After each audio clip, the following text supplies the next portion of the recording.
Assalamualaikum warahmatullahi wabarakatuh. Alhamdulillah kembali lagi bersama saya di IKP Official, Informasi Cerdas Masyarakat Sejahtera. Sudah hadir bersama kami di studio hari ini seorang yang luar biasa yang memimpin suatu bidang di Dinas Kesehatan yang hari ini pada kesempatan hari ini ingin berbagi terkait dengan yang namanya stunting. Nah, stunting ini kenapa menjadi satu isu yang oleh pemerintah daerah Kabupaten Morowali dan juga secara nasional menjadi satu isu yang harus diberikan perhatian khusus, karena memang yang namanya generasi muda kita untuk Indonesia emas di masa yang akan datang itu harus menciptakan generasi-generasi yang sehat.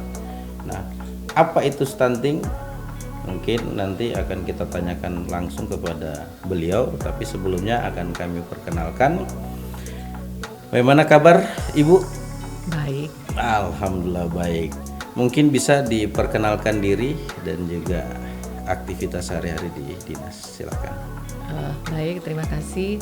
Saya Kepala Bidang Kesehatan Masyarakat Dinas Kesehatan Pengendalian Penduduk dan Keluarga Berencana. Nama saya Ibu Suryani. Kegiatan kita sehari-hari dalam bidang promosi dan kesehatan, menangani tentang kematian ibu, kemudian kematian bayi, kemudian stunting, dan beberapa kegiatan program yang mendukung untuk bidang promosi dan kesehatan masyarakat. Oke, baik, itu tadi adalah gambaran umum dari kegiatan-kegiatan yang ada di bidang Ibu Suryani. Tapi karena grand temanya ini kita berbicara tentang stunting ya Bu ya. Nah, mungkin bisa dijelaskan stunting ini secara definisi apa? Baik, secara definisi stunting ini kalau definisi WHO itu adalah pendek. Jadi kalau sebelumnya stunting itu diidentifikasi dengan pendek dan dilihat juga dari gizinya.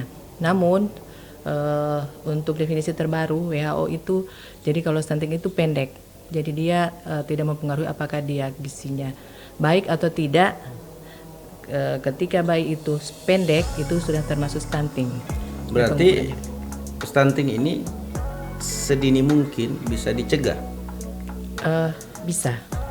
Oke. Dengan kita untuk pencegahan stunting ini mulai dari remaja, pemenuhan gizi utamanya pada remaja putri, ketika gizinya baik dan kemudian dia hamil, menikah kehamil dan melahirkan, ini akan melahirkan bayi yang tidak stunting. Ya. Yang jelas untuk pada saat kehamilannya, pada saat remaja sampai melahirkan, pemenuhan gizinya ini yang paling penting. Oh, berarti begini ya, pada saat lahir itu sudah bisa ketahuan bahwa dia stunting. Iya. Itu dilihatnya dari mana? Panjang badan bayi. Panjang badan. Berarti ada kriteria panjang badan bayi. Iya, kalau dia kurang lebih 45 cm itu sudah termasuk stunting. Stunting ke bawah. Iya. Berarti yang ke atas tidak. Ya. Nah, artinya bahwa yang namanya pencegahan tentu sedini mungkin. Ya. Berarti dari tadi sudah disampaikan dari sebelum masih remaja, khususnya yang putri itu sudah diberikan pendidikan atau pemahaman terkait dengan masalah gizi, menjaga kesehatan alat reproduksi mungkin di dalamnya dan seterusnya.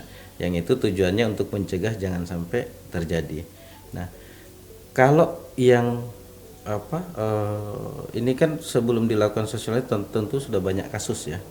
Sudah banyak kasus. Kira-kira dari kasus yang ada enggak treatment khusus yang diberikan untuk supaya yang sudah teridentifikasi stunting ini tadi masih dapat kesempatan untuk di perbaikan gizi mungkin sehingga itu tidak setelah besar tidak terkategorikan stunting. Iya. Kalau untuk intervensinya ini bisa dilakukan itu 2 tahun ke bawah. Kalau dia sudah lewat 2 tahun, itu sudah tidak, untuk penanganannya sudah sangat sedikit, minim untuk itu. Jadi kalau yang 2 tahun ke bawah ini biasanya diberikan kayak makanan tambahan, asupan gizi seimbang, ASI, itu juga sangat penting untuk penanganan di usia 2 tahun ke bawah ini. Oke, berarti memang banyak hal ya Bu terkait dengan pencegahan dan juga penanganan yang sudah teridentifikasi. Baik, yang selanjutnya soal ini kan program pemerintah daerah. Nah, tentu di rumah sakit kita di puskesmas mungkin itu sudah ada satu SOP yang diwajibkan ketika misalkan ibu hamil itu datang melakukan pemeriksaan kontrol dan juga sampai dengan melahirkan, sehingga bisa dicegah ini tadi. Seperti apa yang sudah berjalan di rumah sakit kita? Puskesmas. Untuk pelayanan ibu hamil sebenarnya kita berdasarkan standar SPM. Ini kita ada 10T namanya. Dari pemeriksaan tinggi badan, kemudian sampai pemeriksaan laboratorium dan wawancara. Untuk pelayanan ibu hamil ini standarnya itu selama kehamilan itu minimal 4 kali. Nah, kalau sekarang malah program kita itu sampai 6 kali selama kehamilan kontrol. Namun yang terjadi berdasarkan data ini banyak kehamilan sudah masuk triwulan kedua itu baru memeriksakan kehamilannya. Ini juga dengan banyaknya kasus remaja putri yang hamil di luar nikah, sehingga menyebabkan kunjungan namanya K1 murni itu yang 0 sampai 3 bulan itu tidak sesuai dengan target. Oke, berarti maksudnya setelah dilakukan evaluasi terkait dengan stunting ini tadi, rupanya ada hal-hal yang kemudian menjadi tantangan dan persoalan yang dihadapi oleh teman-teman, sehingga disimpulkan bahwa ini harus kita mulai dari remaja putri. Ya. Ini menarik. Maka nantikan di sesi-sesi selanjutnya bahwa dari Dinas Kesehatan itu akan buat satu kegiatan sosialisasi ya Bu, yang mana itu difokuskan kepada remaja putri yang menjadi target agar supaya persoalan stunting ini bisa terselesaikan sedini mungkin, sehingga diberikan edukasi kepada remaja-remaja putri kita untuk generasi penerus. Baik, terima kasih banyak sudah memberikan waktu dan kesempatan hadir di podcast kami. Dan nantikan acara-acara selanjutnya yang ini nanti Ibu akan memberikan edukasi dan sosialisasi kepada kita semua terkait dengan persoalan stunting ini. Nah, insya Allah itu kita akan buat program acara khusus yang nanti remaja putri yang menjadi hostnya dan juga bersama dengan dokter ya. Wah, ini menarik ini. Nantikan di minggu-minggu yang akan datang. Baik, kami akhiri. Terima kasih. Wassalamualaikum warahmatullahi wabarakatuh. Terima kasih Bu.